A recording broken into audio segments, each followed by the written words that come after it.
Assalamualaikum warahmatullahi wabarakatuh. Alhamdulillah wassalatu wassalamu ala Rasulillah wabad. Alhamdulillah, pada kesempatan kali ini kita masih melanjutkan pelajaran kita, yaitu pelajaran akidah akhlak untuk kelas 7 SMP semester ganjil pada tahun 2020 ini di bab yang kelima, yaitu tentang tawadhu. Jadi di pembahasan kali ini kita akan membahas tentang bagaimana sih seorang muslim itu hakikatnya merendahkan diri di hadapan Allah dan juga merendahkan diri di hadapan manusia yang lain, dan macam-macam yang akan kita pelajari pada bab yang kelima ini, yaitu tentang tawadhu. Dan ini saya sebagai guru kalian. Di bab kelima ini tentang tawadhu, pelajaran akidah akhlak kelas 7 SMP ini ada setidaknya 6 sub pembahasan tentang tawadhu ini. Yang pertama tentang pengertian tawadhu, yang kedua tentang hakikat tawadhu. Jadi tawadhu itu sebenarnya seperti apa sih ya?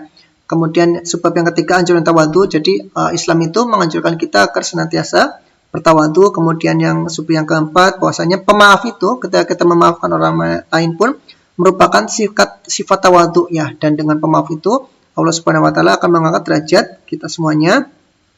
Dan sebab yang kelima ya, jadi siapa sih figur yang pantas kita teladani agar bisa mencontoh sikap tawadhu ini, yaitu Rasulullah SAW. Dan di sini pun kita akan membawa dalilnya. Dan yang terakhir, contoh tawadhu Rasulullah. Jadi ketika kita mempelajari tawadhu Rasulullah, Rasulullah bisa bertawadhu loh. Berharap kita semua pun bisa bertawadhu meneladani Rasulullah SAW.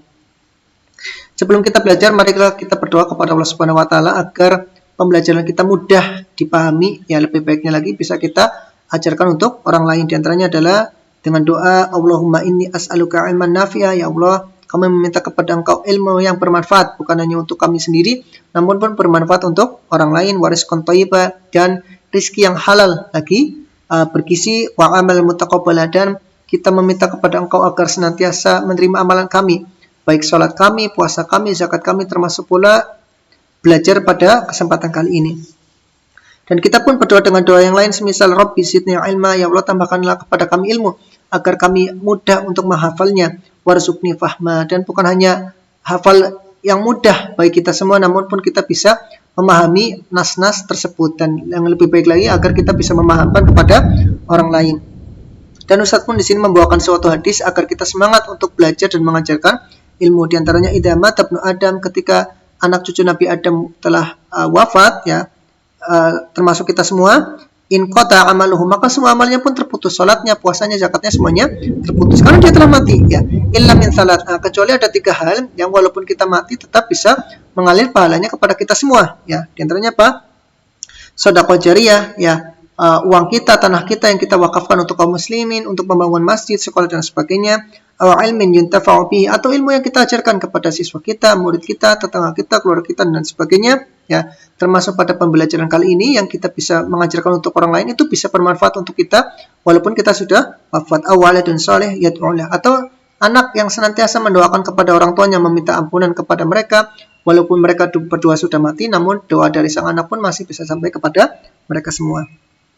Kemudian Ustadz pun senantiasa mengulang-ulang kepada kalian agar senantiasa beradab kepada guru kalian. Ya, jadi ketika guru kalian itu menghukum kalian, bukan berarti guru kalian itu benci, tidak ya. Sebagaimana ketika seorang anak kecil yang berada di ujung jurang ya, maka orang dewasa pun akan menarik anak kecil tersebut ya, walaupun ketika ditarik anak kecil tersebut pun bisa menjadi berdarah ya, giginya patah dan sebagainya. Itu lebih baik daripada dia harus jatuh ke jurang ya, tulang-tulangnya patah ya, dan akhirnya dia bisa mati ya.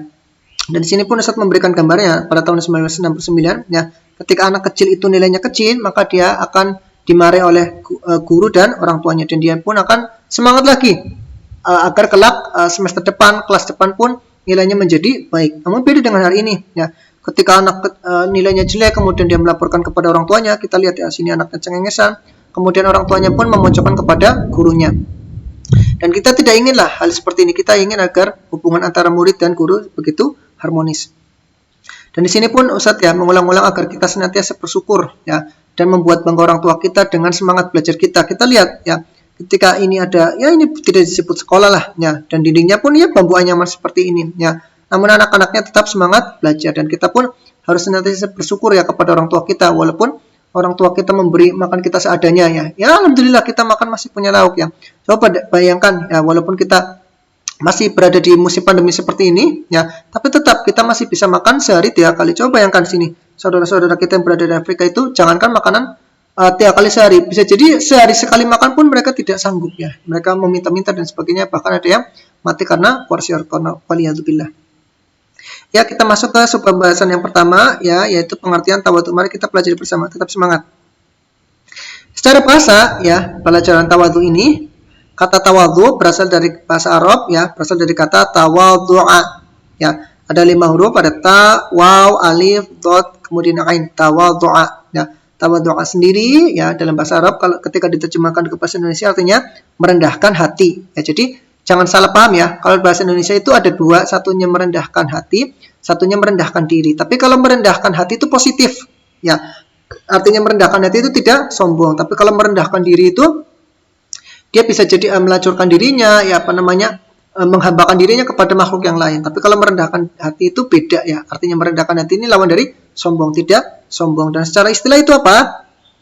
Yaitu sikap rendah hati kita ya terhadap orang lain ya. Jadi kita tidak sombong di hadapan orang lain. Nah, dengan cara apa sih kita tidak sombong dengan orang lain? Yaitu dengan tidak membanggakan diri kepadanya ya, baik berkaitan dengan nama, keturunan, harta, jabatan dan sebagainya. Jadi kita tidak mentang-mentang kita keturunan orang yang baik kemudian kita bangga kemudian menyombongkan di hadapan orang lain, tidak. Misalkan kita berharta ya kemudian kita menyombongkan di hadapan orang lain, kemudian jabatan ayah kita ya, jenderal, presiden, bupati dan sebagainya, kemudian menyombongkan di hadapan orang lain. Itu tidak seperti itu ya. Ketika dia punya jabatan sombong, punya harta sombong, dia keturunan yang baik sombong, ini yang disebut tidak tawadhu. Jadi kita ulangi lagi. Tawadhu secara bahasa berasal dari kata tawadhu'a ya, 5 huruf yang artinya merendahkan hati. Adapun secara istilah adalah sikap rendah hati terhadap orang lain ya, dengan tidak membanggakan diri kepadanya, baik berkaitan dengan nama, keturunan, harta, jabatan dan sebagainya. Kemudian di sini di sub pembahasan yang kedua tentang hakikat tawadhu ya. Jadi apa sih yang dimaksud tawadhu itu karena Allah? Jadi bagaimana sih kriteria tawadhu kita itu bisa sah ya? Yang pertama ya, tawadhu dalam menjalankan agama. Jadi kalau kita yang pahami selama ini kan tawadhu di hadapan orang lain ya, tidak boleh sombong karena jabatan, tidak boleh sombong karena harta dan sebagainya. Namun sebenarnya tawadhu pun bisa ya dalam ruang lingkup agama kita, agama Islam ya. Jadi tawadhu dalam menjalankan agama itu apa? Yaitu menerima ya dan melaksanakan dengan penuh keikhlasan dan keyakinan ya. Salat kita, puasa kita dan sebagainya itu harus ikhlas dan yakin. Bentuk sombong terhadap agama Allah yaitu apa? Menolaknya dan tidak mau mematuhi perintahnya. Jadi kita sudah tahu salat itu wajib, kemudian kita tidak salat, dan itu pun disebut tidak tawadhu, sombong kepada Allah Subhanahu wa taala. Begitu pula misalkan Allah Subhanahu wa taala sudah mewajibkan kepada kaum muslimin untuk salat, untuk puasa Ramadan, kemudian dia enggan untuk berpuasa Ramadan. Dia berkeyakinan puasa Ramadan itu tidak wajib, dan ini disebut sombong dalam beragama atau tidak tawadhu dalam beragama. Kemudian tawadhu yang kedua yang kita kenal ya selama ini yaitu apa? Tawadhu di hadapan manusia, yaitu bersikap rendah hati ya, bukan atas dasar mengharap sesuatu darinya. Ya, jadi kita tawadhu bukan meminta jabatan, tawadhu bukan meminta harta dari orang lain, tidak ya, tetapi benar-benar karena Allah dan mengharap ridhonya. Jadi kita tidak sombong di hadapan manusia karena harta kita, tidak sombong di hadapan manusia karena ilmu kita. Itu bukan karena ingin dihormati orang lain ya, tapi semua itu karena Allah Subhanahu wa taala, mengharap pahala dari Allah Subhanahu wa taala, mengharap agar bisa memasuki surganya, dan itu yang disebut tawadhu di hadapan manusia. Jadi kita ulangi lagi ya, bahwasanya kalau selama ini kan tawadhu yang kita kenal itu hanya tawadhu di hadapan manusia. Ini pengertian yang kedua ya. Jadi pengertian yang pertama itu tawadhu dalam menjalankan agama Allah, yaitu apa? Menerima ya dan menjalankan ajaran Islam. Jadi misalkan Allah mewajibkan sholat, dan kita pun harus melaksanakan sholat tersebut. Nah, ketika kita tidak melaksanakan sholat, berarti kita telah sombong terhadap ajaran Islam ini. Nah, seperti itu. Kemudian kita masih di subbab yang kedua, itu ya hakikat tawadhu ya. Jika ada pertanyaan, bolehkah kita memakai pakaian yang indah ya? Jadi wajar ya. Jadi misalkan kita punya seragam yang bagus, kita pengen mengunjungi teman dengan pakaian yang bagus ya, kita pengen mengunjungi saudara dengan pakaian yang bagus, itu boleh atau tidak sih ya? Kita akan membaca hadisnya. Di sini diriwayatkan oleh Imam Muslim ya. La yadkhulul jannah, tidak akan bisa masuk surga. Siapa sih yang tidak bisa masuk surga ini?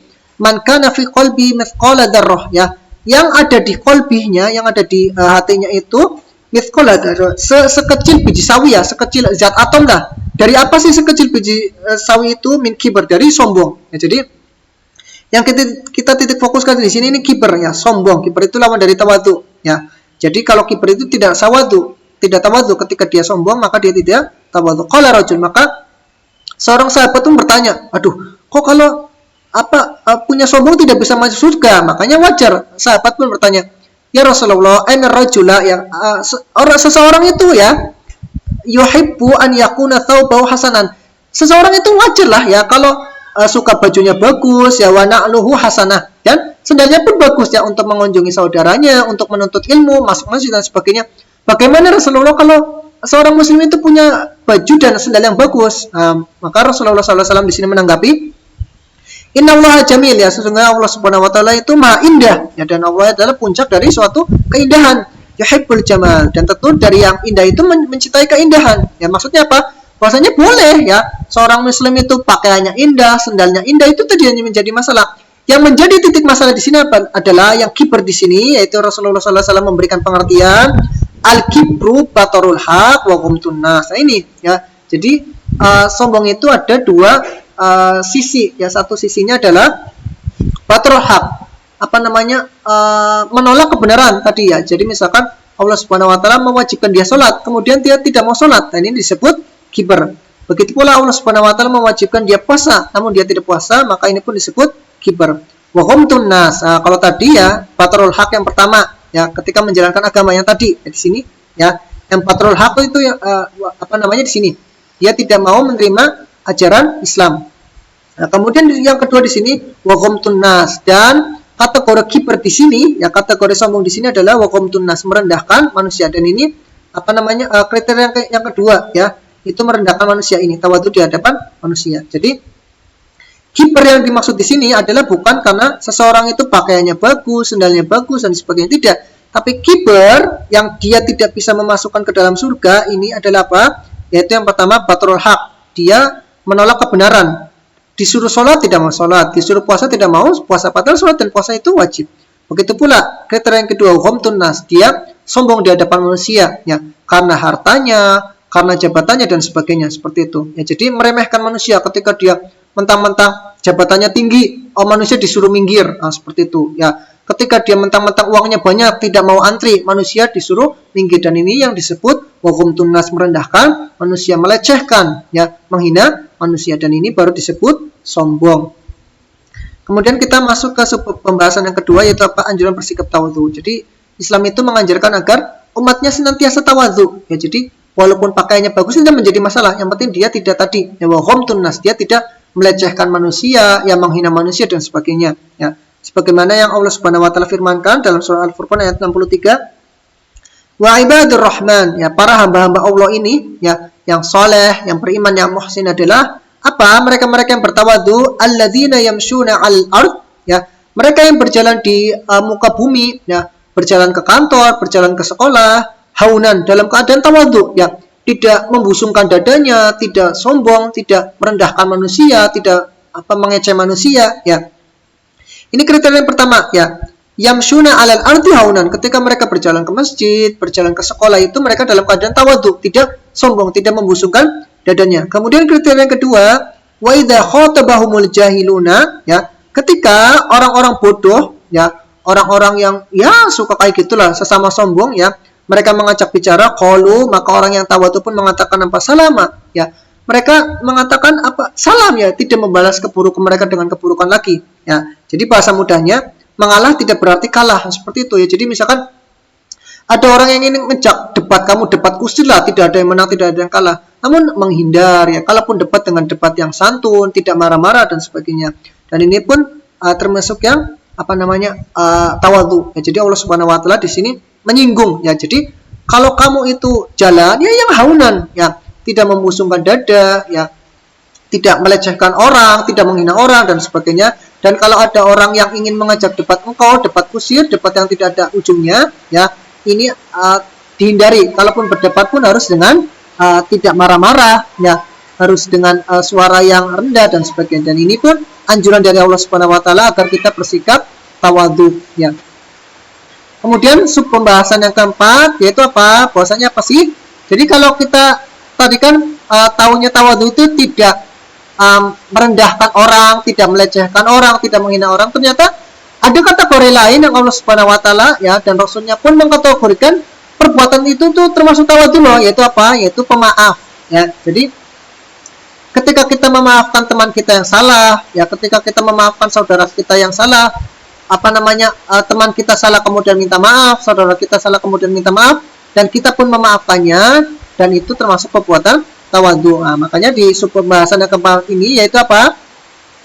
Bahwasanya pemaaf merupakan bentuk tawadhu ya, dan Allah pun akan mengangkat derajat orang yang memaafkan tadi ya. Ketika dia masuk surga, dia derajatnya tinggi. Kenapa sih? Karena dia seorang yang pemaaf. Begitu pula kehidupannya di dunia ya.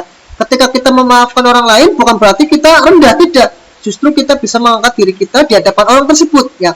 Justru kita bisa mengangkat derajat kita di tengah-tengah masyarakat ya. Sebagaimana yang Rasulullah SAW sabdakan dalam riwayat Muslim ya.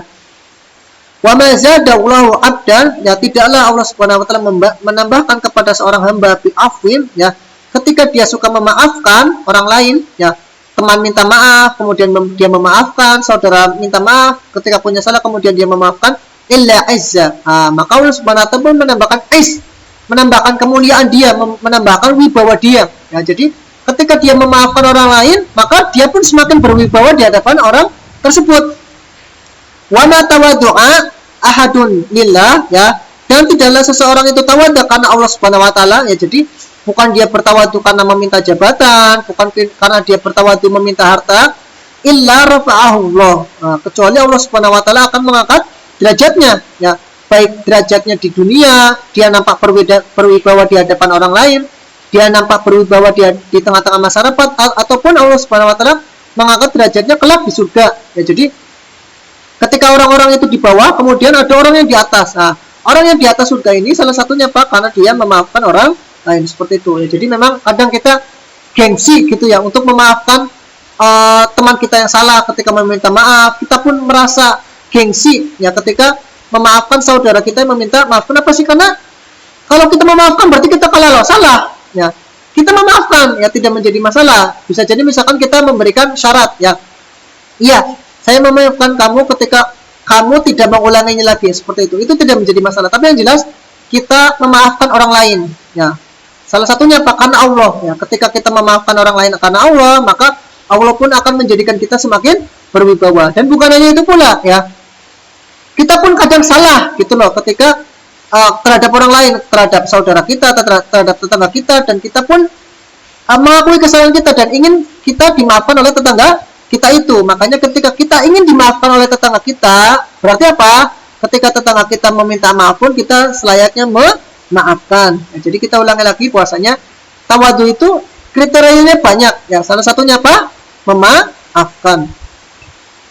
Kemudian di sini dan Ustadz memberikan contoh ya, bahwasanya Rasulullah itu memberikan teladan ya dalam kebaikan. Salah satunya apa? Dalam hal tawadhu. Jadi Ustadz memberikan dalil di sini ya. Nanti ada yang sebab pembahasan yang ke-6 ini ya, tentang masalah contoh-contoh tawadhu. Kita akan bahas yang ke-5 ini, dalil yang menunjukkan bahwasanya Rasulullah itu sebagai ikon loh ya, sebagai figur tentang tawadhu. Kita akan baca ayatnya dalam surat Al-Ahzab ayat 21. Qala Allah Ta'ala, laqad kana lakum fi Rasulillah, dan sungguh telah ada pada diri Rasulullah itu apa? Uswatun hasanah, suri teladan yang baik. Untuk siapa sih suri teladan yang baik ini, yang termasuk juga di dalamnya tawadhu? Liman kana yarjullah ya, siapa saja yang mengharapkan pertemuan dengan Allah kelak nanti di surga ya, pada hari kiamat, wal yaumil akhir, dan keselamatan pada hari kiamat ya, ketika hari kebangkitan, hari perhitungan, hari mizan dan sebagainya, termasuk juga melewati sirat, wa dzakarallaha katsira ya. Dan bukan hanya tawadhu ya, bukan hanya uswatun hasanah saja yang Rasulullah SAW berikan kepada kita, namun apa? Wa dzakarallaha katsira, dan Rasulullah SAW pun senantiasa berzikir kepada Allah Subhanahu wa taala ya. Jadi mungkin kita punya idola lah, misalkan pemain bola yang misalkan kita suka bola lah, kemudian kita mengidolakan pemain bola, kita mengidolakan guru kita, syekh kita, tidak menjadi masalah ya. Namun kadang guru kita punya salah ya, kadang syekh kita punya salah. Ada mereka-mereka yang tidak punya kesalahan, dan kalaupun punya kesalahan itu istilahnya maksum ya, diampuni oleh Allah Subhanahu wa taala. Siapa? Yaitu Rasulullah SAW gitu. Jadi ketika kita meniru Rasul itu pasti benar ya. Beda dengan kita meniru guru kita. Kenapa? Karena guru kita itu punya kesalahan. Nah, kita pengen icon yang 100% betul ya, figur yang 100% betul. Nah, kita meniru Rasulullah SAW. Nah, kita akan coba membacakan beberapa contoh agar kita lebih semangat lagi menerapkan tawadu dalam kehidupan kita.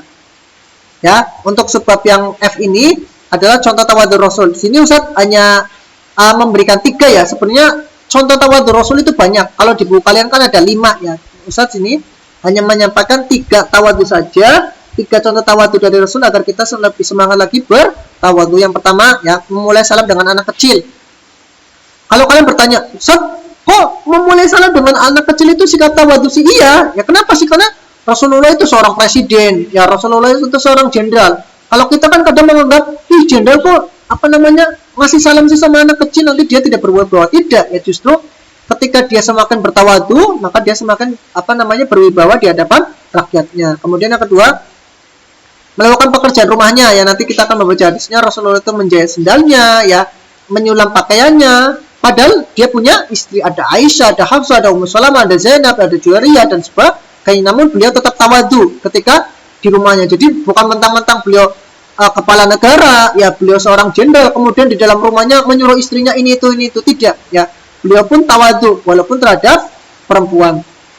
Begitu pula di sini Ustaz memberikan contoh yang terakhir adalah menerima undangan walaupun remeh. Nanti kita akan baca hadisnya tentang Rasulullah itu menerima undangan walaupun betis ya. Betisnya kambing. Ustaz, kambingnya enak dong Ustaz. Iya betul. Tapi kalau bagian betis itu dagingnya sedikit. Bahkan tulang di betis itu disebut tulang apa? Tulang kering ya. Kenapa sih kering? Karena dagingnya sedikit ya. Kita akan baca di sini hadis-hadisnya. Yang pertama, contoh tawadu Rasul adalah memulai salam kepada anak kecil ya. Jadi Masya Allah ya, kalau kita kan pengennya misalkan nih ya, kita jadi presiden, kita jadi jenderal ya, kita jadi kepala desa, ketika lewat suatu kaum itu pengennya apa? Disalami dulu, Assalamualaikum Pak Kades ya, seperti itu ya. Assalamualaikum Pak Presiden, tidak ya. Tapi kalau Rasulullah SAW kebalikannya, Rasulullah SAW itu memberikan salam lebih dahulu kepada rakyatnya, bahkan kepada anak kecil. Kita akan baca hadisnya. Di sini adalah hadisnya Anas ya. Namun hadisnya Anas ini sebagai contoh dari teladannya Rasulullah SAW. Kita akan baca hadisnya, diriwayatkan oleh Imam Bukhari ya, dari sahabat Anas bin Malik.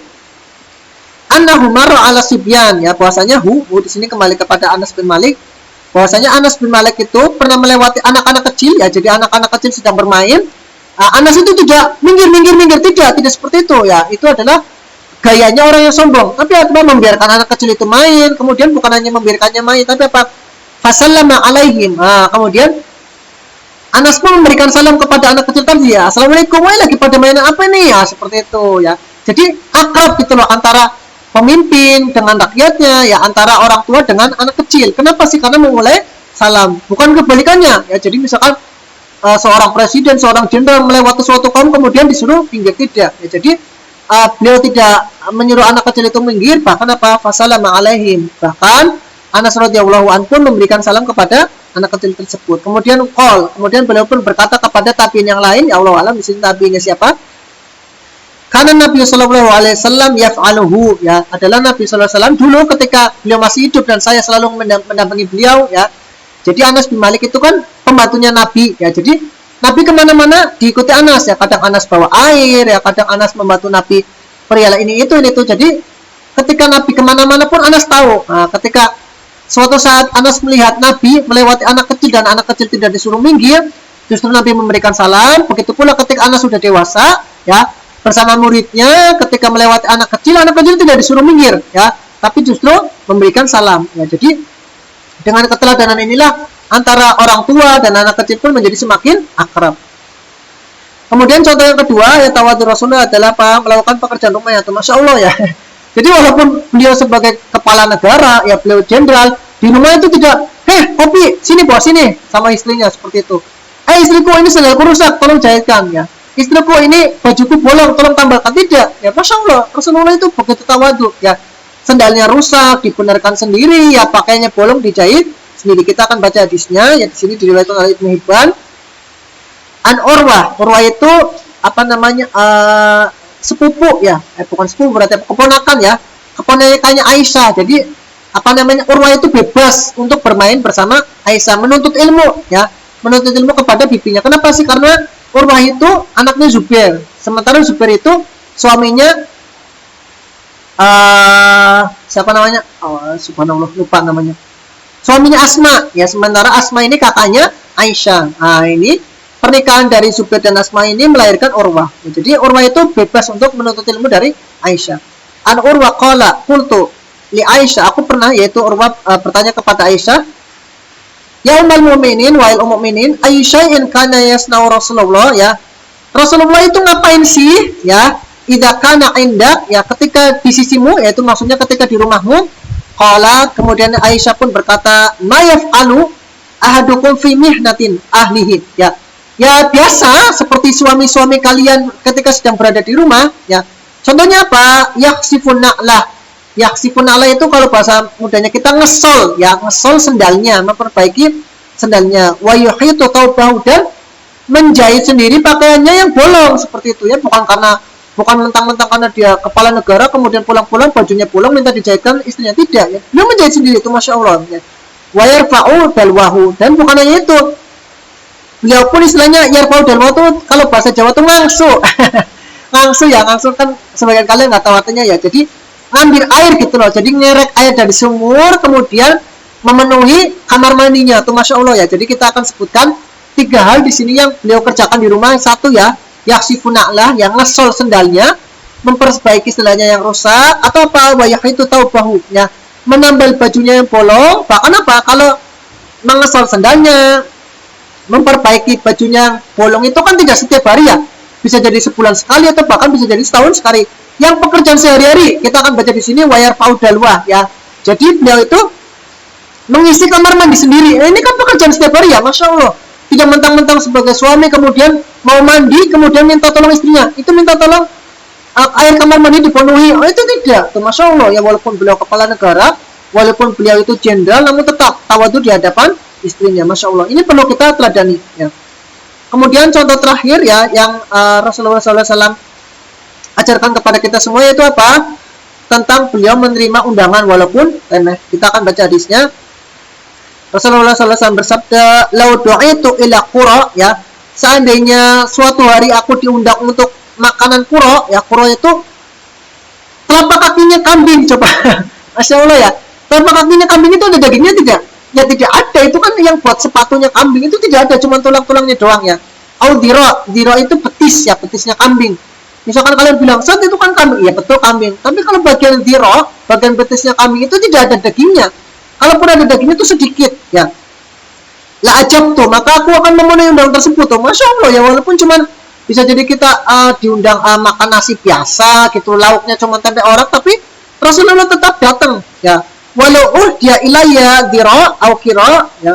Seandainya pun aku diberikan hadiah ya, jadi misalkan diberikan rawon ya, tapi rawonnya itu cuman kiroknya kambing ya, cuman betisnya kambing, laqabil itu, maka aku pun akan menerimanya. Itu masya Allah ya. Jadi Rasulullah walaupun seorang kepala negara, seorang jenderal, tidak harus undangan kambing dia dapat pahanya seperti itu, tidak ya.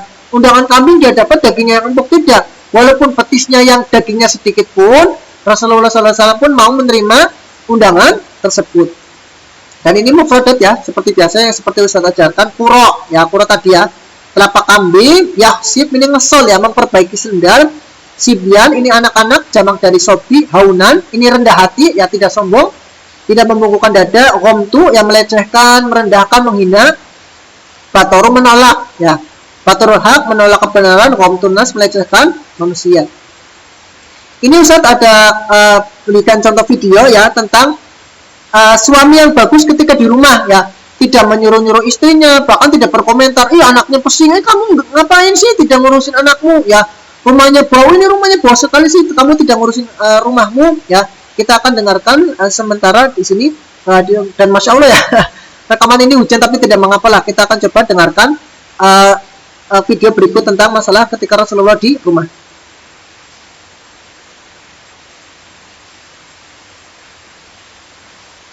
Kalau Nabi SAW berada di dalam rumah, beliau sergap membantu pekerjaan rumah tangga istrinya, membantu pekerjaan istri. Tidak kemudian yang pandai itu menjadi komentator. Masuk rumah, tiba-tiba pengen duduk, pengen dihidangkan segera teh panas. Loh, ini anak belum mandi ini. Itu kok berantakan? Loh, ini kan nggak pada posisinya. Ini bawa apa ini? Loh, ini kotor.